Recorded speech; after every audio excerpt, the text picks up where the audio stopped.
salle, c'est la vôtre et qu'elle mérite tous vos applaudissements.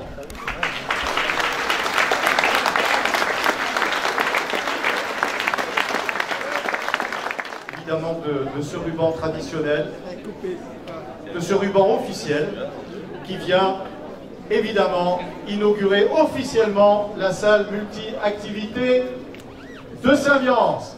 Aujourd'hui, je suis particulièrement heureux de vous accueillir dans cette salle pour inaugurer officiellement la salle polyvalente, ici même, le parc, et dans mon dos, la salle multi-activité. Autrefois dénommée salle des fêtes, la salle de Saint-Viance, inaugurée au début des années 1960 par François Bordeaux lors de son premier mandat, était alors, à cette époque, une des premières de l'arrondissement de Brive. En 60 ans, elle a vu défiler de brillants danseurs régionaux, de célèbres orchestres, d'André Verschuren, Jean Ségurel, à tous les chefs de file locaux et régionaux, des artistes de renom, Herbert Léonard, Éric Chardin, Alain Barrière, Eddie Mitchell et bien d'autres. Elle a même été témoin des débuts prometteurs d'un copain d'école, un certain Patrick Bouteau, plus connu sous son nom de scène, Patrick Sébastien. La réputation de cette salle était telle qu'elle avait accueilli en direct, sur les antennes de France Inter, l'élection de la plus belle danseuse dans le cadre de la célèbre émission Interdance, animée à l'époque par Joe Donat. Ce qui m'a frappé, c'est la continuité de l'action publique. Une salle qui a été créée en 1960, qui correspondait à une époque qui s'est transformée progressivement pour être maintenant au bout du jour. Alors j'en profite pour rendre hommage à Robert Douradour, cette période particulière, qui a beaucoup œuvré pour la commune, et à ton prédécesseur, Pierre Charpenay, qui a quitté ses fonctions il y a peu de temps, et te féliciter par la même occasion, toi et ton équipe, pour votre élection. Cet équipement, effectivement, s'inscrit dans la modernité et correspond aux besoins des populations d'une commune qui se développe particulièrement. On sent que c'est un projet au long cours et ton exposé était là pour nous rappeler à quel point, dans bon nombre de projets, souvent les plus ambitieux, il faut savoir être patient, poursuivre et rester concentré sur l'objectif sans jamais se résigner. Donc c'est un projet qui aujourd'hui marque une réalisation d'une grande ambition, d'une grande qualité. Et je tiens également à souligner, à transmettre toutes mes félicitations à l'ensemble des entreprises. Un petit message également à nos équipes de Corrèze Ingénierie qui sont aussi, je pense, très fiers d'avoir accompagné un projet d'une telle envergure, parce que c'est un projet d'envergure. En effet, une salle qu'on appelait communément polyvalente, aujourd'hui multi-activité. Aujourd'hui, il est quand même très rare d'avoir des salles qui sont entreprises avec des travaux d'une telle dimension.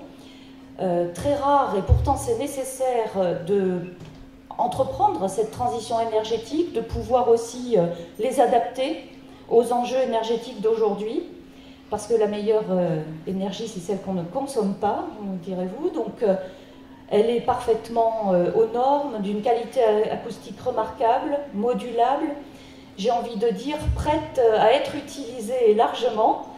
Donc elle réunit tous les critères pour permettre une vie dense, riche, et je sais que la commune de Saint-Viance réunit en effet à la fois tous ses atouts, une dynamique extraordinaire de démographie et je dirais d'envie de vivre sur ce beau territoire et sur ce très beau canton d'Alassac.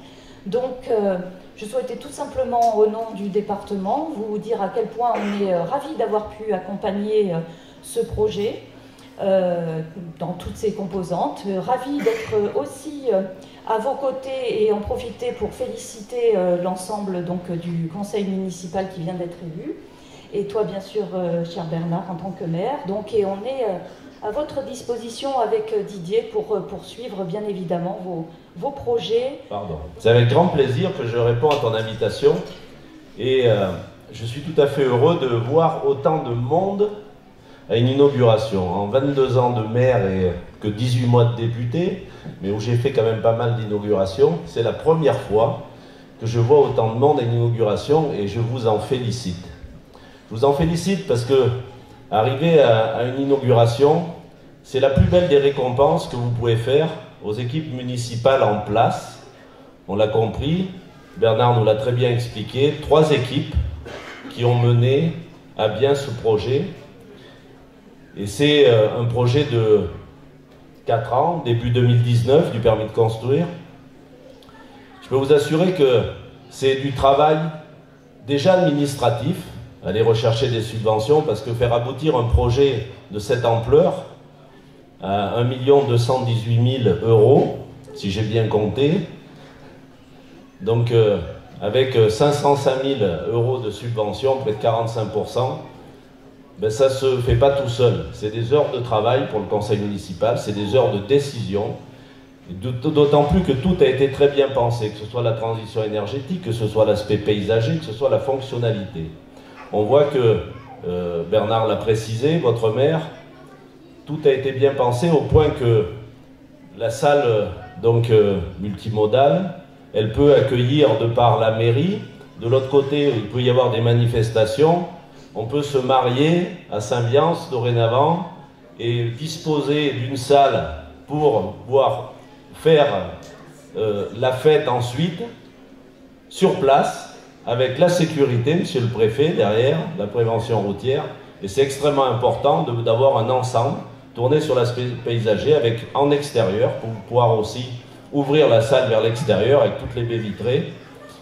C'est donc félicitations à la maîtrise d'œuvre pour avoir tout pensé, que ce soit pour aller donc rechercher des subventions en matière de tout ce qui est en matière de l'État, aujourd'hui notamment la transition énergétique, mais l'aspect paysager également, et ça permet de pouvoir porter ce projet avec des recettes qui sont toutefois conséquentes. Et félicitations Bernard pour avoir été chercher près de 50% de subventions. J'en profite pour, monsieur le maire, vous adresser mes félicitations républicaines à l'issue de votre élection, avec cette inauguration qui est en quelque sorte une continuité avec le travail de l'équipe élue maintenant depuis 2020.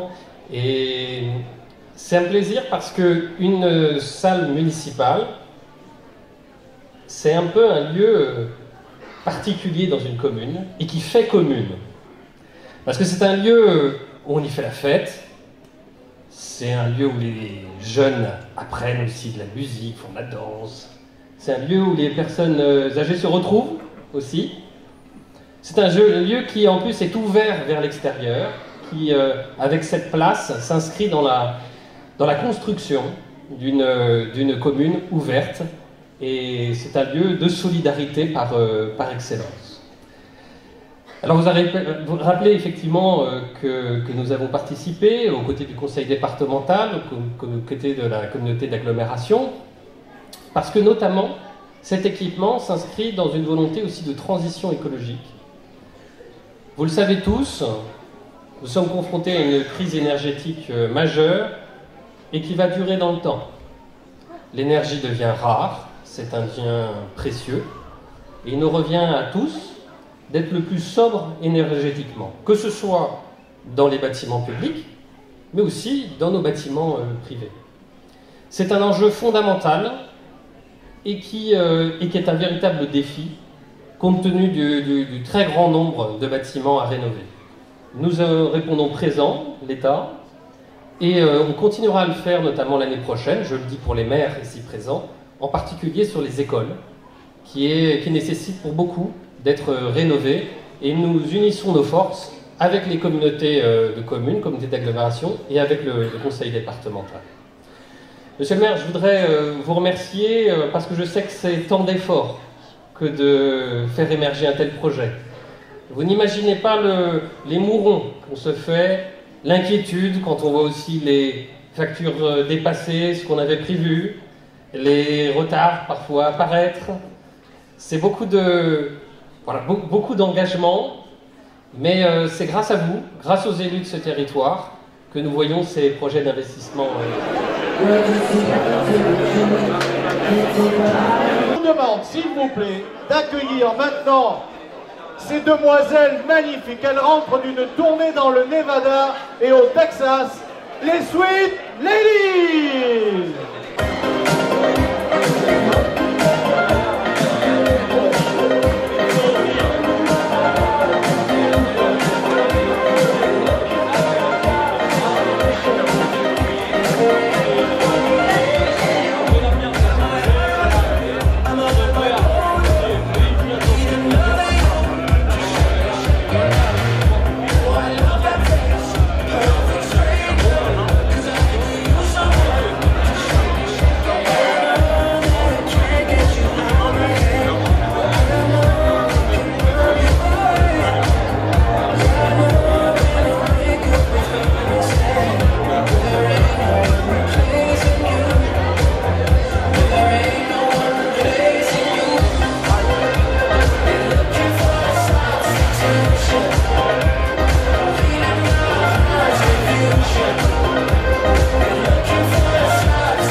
Dérouler ce concours et puis deuxième dauphine de Miss Limousin, c'est quand même vachement bien.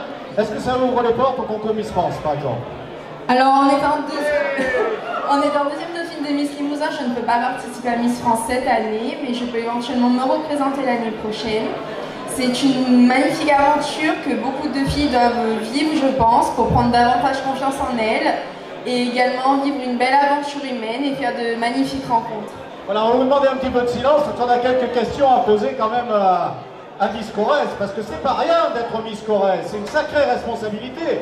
Alors Miss Corrèze, est-ce que vous acceptez officiellement ce soir, s'il vous plaît, je le dis sans l'avis du conseil municipal, je transgresse le truc. S'il vous plaît, est-ce que vous êtes d'accord pour qu'elle soit la marraine de la salle pendant 1 an? Est-ce que monsieur le maire est d'accord pour que Jessica soit la marraine de la salle? Non. Eh ben voilà. Et vous faites quoi dans la vie?